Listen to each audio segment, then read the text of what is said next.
Pero yan sir, sumasakit na po ba yan? Opo. Tuwing kailan mo siya sumasakit? Pagtag namin. Kapag nadadali ng bigla. Patay na yung ngipin eh. Ganito yung itsura ng ngipin kapag pagka hindi, non-vital na. Pagka patay na yung ngipin. Iba sa kulay nitong katabi. Laki yung katawa eh. Utas na rin po yan eh. Ito. Oo nga no. Ayan na. So ito po yung ngipin. Yan yung dumi ng ngipin.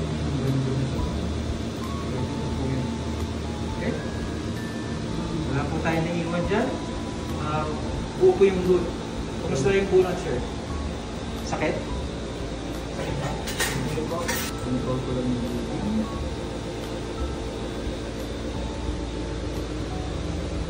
Okay. Let's go. Alright. Sir, okay lang po ba na video po? Apo. Tapos i-upload ko po sa Facebook? Apo.